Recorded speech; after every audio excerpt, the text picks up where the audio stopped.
Headphone গপ্প, গপ্পের ফেরিওয়ালা।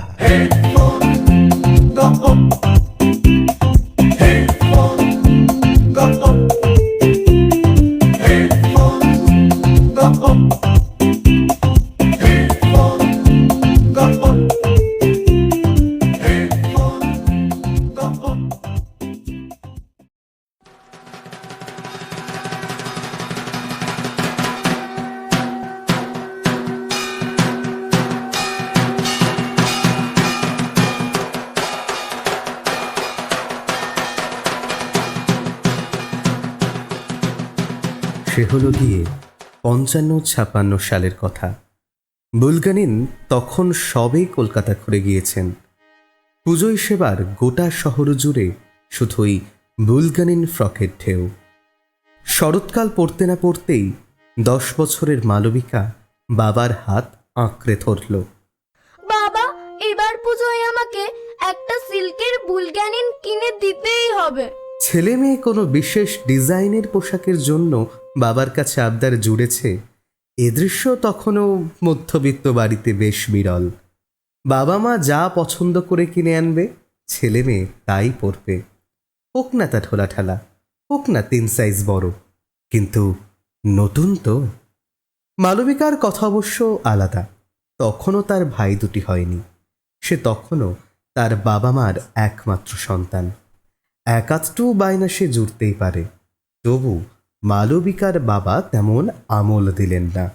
মেয়েকে বললেন, আরে দাঁড়াও দাঁড়াও, আগে সব দিক হিসেব করে দেখি। তোমাকে তো একা দিলে হবে না, দাদার মেয়েরা আছে, মন্টুর মেয়েরা আছে, লিলির মেয়েকেও তো দিতে হবে। তুমি একটা দামি জামা পরে ঘুরবে আর তাদের আমি যা হোক কিছু একটা দিয়ে দেবো, সেটা তো হয় না। মালবিকার মা বললেন, কি গো, দাও না, মিলিয়া তো শখ করে চাইছে, একবার না হয় দিলেই। মালবিকার বাবা গুম হয়ে গেলেন। তুমি এ কথা বলছো নিরু? সামাজিক রাজনীতির কথা বাদই দাও, চক্ষু লজ্জা বলেও তো একটা ব্যাপার আছে। হ্যাঁ, চক্ষু লজ্জা ব্যাপারটা ছিল তখনও। যৌথ পরিবার ভেঙে যাচ্ছে, মালবিকার জ্যাঠা বাবাদের তখনই পৃথক পৃথক সংসার। তবু পুজোর সময় সকলের ছেলে মেয়ে একই স্তরের জামা কাপড় জুতো পরবে, এই নিয়মটা তখনও ভাঙেনি সেভাবে। মালবিকা সারা দিন ঠোঁট ফুলিয়ে বসে রইল। রাত্রে মায়ের কাছে আবদার জুড়ল, তাহলে আমি বুলগানিন পরবো না মা, আমাদের ক্লাসে সবাই পরবে। আমি কি বলবো বলো, তোমার বাবার কথাটাও তো ভুল নয়। পুজো তোমার একার নয়, পুজো তো সবার। মালবিকার চোখ ছলো ছলো। মা মেয়ের মাথায় হাত বোলালেন। অবুঝ হোস না মিলি, তোর বাবাকে পুজোতে কত লোকের জন্য কত কি কিনতে হবে বলতো। তোরা জ্যাঠতো তো ঘুরতো তো ভাই বোন মিলিয়ে 11 জন। এছাড়া ঠাম্মা দাদু আছে, বহরমপুরের সেজো দাদু আছে, ভবানীপুরের প্রভা ঠাম্মার জন্য কিছু না হোক একটা ভালো থানও তো কিনতে হবে। মোহিনী মাসিমা আত্মীয় না হন, আমাদের বাড়িতে তার নিত্য আসা যাওয়া, তাকে একটা ভালো শাড়ি দিতে হবে। তারপর তোর গুলু কাকুর তেমন রোজগারপাতি নেই, তার ছেলে মেয়ে 3টেকেও দিতে হবে। যাই হোক, কিছু তো দিতে হবে। এর সঙ্গে কেষ্টর মা, বামুন দিদি, সর্বতিয়া, এরাও তো রয়েছে বল। মালবিকার বাবা পাশ ফিরে শুয়ে পড়েছিলেন। ঘুরে বললেন, লিস্টটা তো তোমার ছোট হলো নিরু। মায়ের সময়ে এর সঙ্গে আরও কত যোগ হতো জানো? আলতা বউ, পুরুত মশাই, দুদুয়ালি মাসি, বাবা পালোয়ান, কে না থাকতো সেই লিস্টে। পুজোর সময়ে যেই বাড়িতে আসতো তার জন্যই থাকতো নতুন কাপড়, তা সে সস্তায় হোক কিংবা কস্তা। মা বলতো, বছরকার দিনে একটা মানুষ খালি হাতে ফিরে যাবে, ঘরের লোককে দেওয়ার থেকে অন্যকে দেওয়ার অনেক বেশি সুখ। 5 জনের মুখে হাসি ফুটলে তবেই না মায়ের পুজো সার্থক। মা বললেন, তখন দিন ছিল, লোকে দিতে থুতে পারত। যুদ্ধের পর থেকে আর সেদিন নেই। পার্টিশন হয়ে কত লোকে বেড়ে গিয়েছে চারিদিকে। এখন কি আর ওসব চলে? মানুষকে এখন খেতে রোজগার করতে হচ্ছে, এখন আর এসব সম্ভব না। বাবা বললেন, দেওয়ার মন থাকলে মানুষ সর্ষে দানা দিয়েও আনন্দ পায়। আনন্দ, দায়িত্ব পালন করেই কুল পাওয়া যাচ্ছে না। বাবা মার এত কচকচানি ভালো লাগছিল না মালবিকার। তার ছোট্ট মনে তখন না পাওয়ার ক্ষোভ জমেছে। বড় হয়ে তাকে সব পেতে হবে, সব। তার শেষ পর্যন্ত অবশ্য মালবিকার পুজোটা বৃথা যায়নি। বুলগারিন ফ্রকই পেয়েছিল সেবার। জেঠু দিয়েছিলেন, সিল্কের নয়, সুতির। জ্যাঠতুতো খুঁড়তুতো 5 বোনের জন্য একই জামা, কিন্তু আলাদা আলাদা রঙের। সেই জামা পরে প্রজাপতির মতো পুজো মণ্ডপে উঠছিল মালবিকা। বিজয়ের সময়ে সব ভাই বোনেরা মিলে যখন হই হুল্লোড়ে মত্ত, তখন আর মালবিকার মনে ক্ষোভের চিহ্ন মাত্র নেই। কিংবা হয়তো ছিল ঘুমিয়ে থাকা আগ্নেয়গিরির মতো। তারপর অনেক বছর কেটে গিয়েছে। চীন ভারতের যুদ্ধ তো হয়েই গিয়েছে। পাকিস্তানের সঙ্গে দুখানা যুদ্ধ হয়েছে ভারতের। পাশে একটা নতুন দেশেরও সৃষ্টি হয়েছে। আরও শরণার্থী এসেছে। জরুরি অবস্থার কালও পার হয়েছে বহুদিন। যৌথ পরিবার এখন প্রায় অতীতের স্মৃতি। পৃথক পৃথক সংসারগুলি আরও গভীরভাবে পৃথক। পরিবার ছোট হতে হতে এখন ইউনিট ফ্যামিলি, নিউক্লিয়াস ফ্যামিলি। আমদো আমারে দো, এর বাইরে আর পৃথিবী নেই।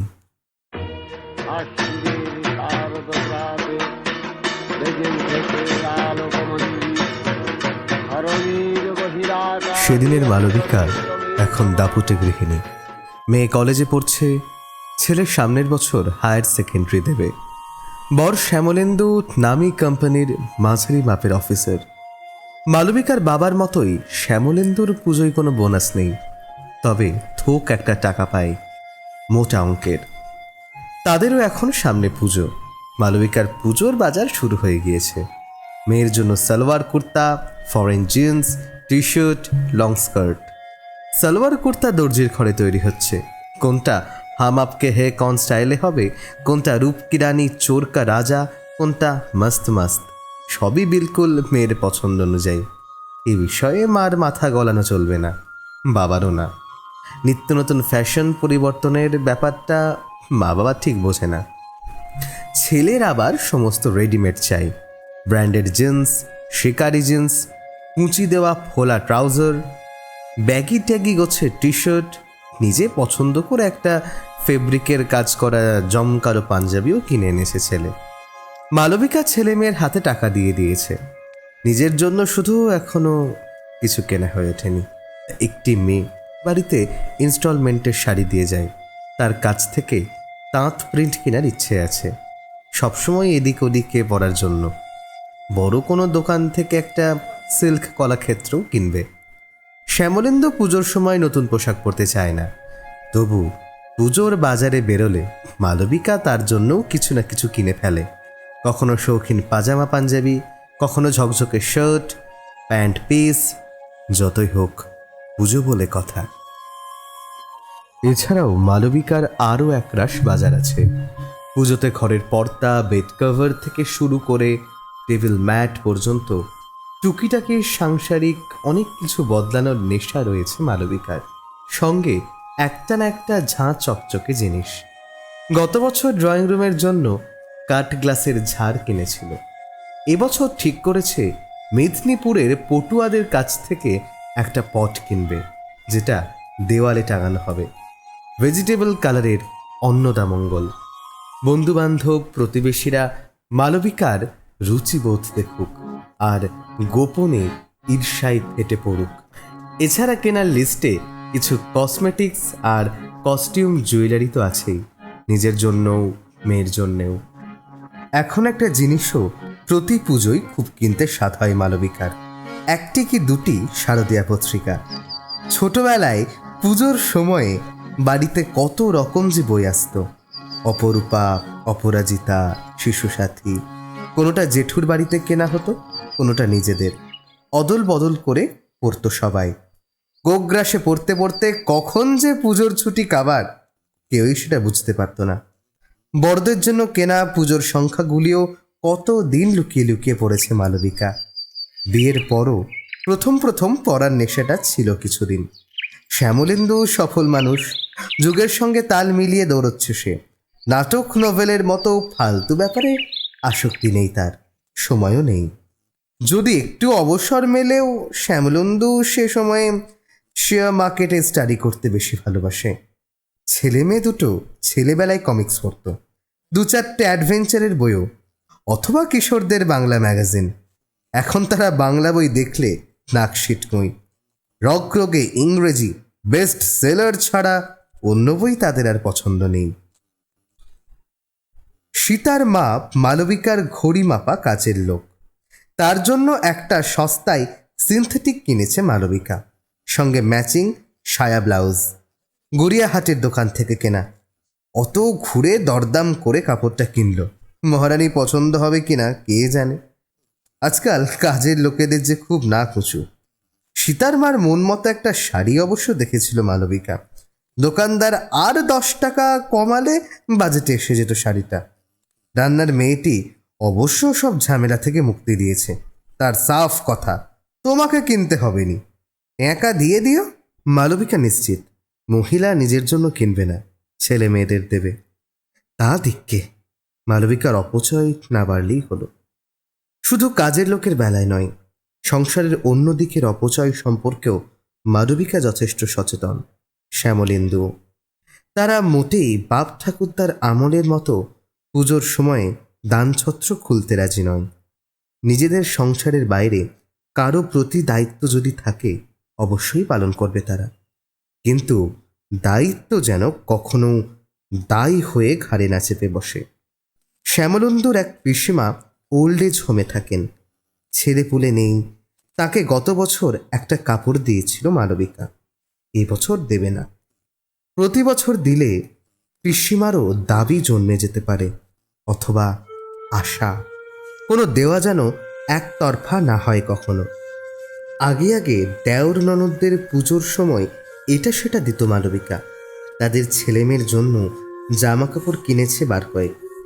দেওর ননদরা যে কখনো কিছু দেয়নি তা নয়, তবে মালবিকা তো দেখেছে তাদের হাবভাব, যেন ভাইপো ভাইজিকে পুজোয় কিছু দিয়ে ধন্য করেছে তাদের বাবা মাকে। ননদটি তো আবার ঘুরিয়ে ফিরিয়ে দামও শুনিয়ে দিত। তারপর শ্বশুর মশাইও মারা গেলেন, দেওয়া থোয়ার পাটও বন্ধ হয়ে গেল। নিজের 2 ভাইয়ের ছেলেকেও অনেক কাল ধরে দিয়ে আসছে মালবিকা, এবার ভাবছে বন্ধ করবে। ভাই ভাইয়ের বউরা হাতে করে কবারই বা কি দিয়েছে মালবিকার ছেলে মেয়েকে। শাশুড়ির সঙ্গে অবশ্য মালবিকার দেওয়া নেওয়ার সম্পর্ক নয়, তার জন্য একটা ভালো শাড়ি বরাদ্দ থাকে প্রতি বছর। এমন শাড়ি যেটা পরলেই পুত্রবধূর নাম করতে হয় শাশুড়িকে। নিজের মাকেও মালবিকা খারাপ শাড়ি দেয় না, অন্তত ভাইদের বউরা যা দেয় তার থেকে ভালো তো বটেই। বাবার জন্য ধুতি পাঞ্জাবি কেনে, শ্যামলেন্দু নিজের হাতে শ্বশুরকে দিয়ে আসে সেটা। সামাজিক দায়িত্ব এখন মাপা, জীবন নিজস্ব বৃত্তে কেন্দ্রীভূত। তাও কেন যে মাঝে মাঝে বুকটা হুহু করে ওঠে মালবিকার, বিশেষ করে পুজোর কটা দিন। মনে হয় কি যেন একটা নেই, কি যেন হারিয়ে গিয়েছে। জ্যাঠতুতো খুড়তুতো ভাই বোনদের সঙ্গে দেখা আজকাল প্রায় হয় না, হলেও কচিত কখনো। এই বিয়েবাড়িতে, অন্নপ্রাশনে, শ্রাদ্ধে দিদি মেজদি সেজদি দাদা মেজদা বুলু টুলু সবাই এখন কেমন ভিন্ন ভিন্ন গ্রহের প্রাণী। তবু পুজোর ঠাকে যখনই কাঠিটা পড়ে তাদের কথা কেন এত মনে পড়ে। শৈশবের স্মৃতি ভারী করে দেয় মালবিকার মনটাকে। তবে কি কখনো দায় দায়িত্ব শুধুই শুকনো দায় দায়িত্ব নয়? একটা চোরা সুখ লুকিয়ে থাকে পুজোর সময়কার এই আদান প্রদানের পিছনে। যেমনটি বাবা বলতেন মালবিকাকে, যেমনটি ঠাকুমা বলেছিলেন বাবাকে। সমাজ বড় দ্রুত বদলাচ্ছে। যাদের জন্য মালবিকার মন কেমন করে হঠাৎ হঠাৎ, তাদের ছেলে মেয়েদের তো মালবিকার সন্তানরা প্রায় চেনেই না। এমন দিন কি দরজায় এসে গেছে যেদিন মালবিকার ছেলের মেয়ে মালবিকার মেয়ের ছেলেকে কোনো পুজো মণ্ডপে দেখে বলবে, high, are you my cousin? মালবিকার শ্যামলেন্দুরাই কি সমাজকে ঠেলছে সেদিকে, নাকি ঠেলাটা আরও আগে শুরু হয়েছে? চারপাশের পরিবর্তনশীল পৃথিবীটাই ঠেলেছিল আগের প্রজন্মকে, সতত ঠেলছে মালবিকার শ্যামলেন্দুদের, ঠেলছে নতুন প্রজন্মকে সম্পর্কহীনতার দিকে, স্বার্থপরতার দিকে। কে জানে? কেউ জানে না তা, কিচ্ছু না।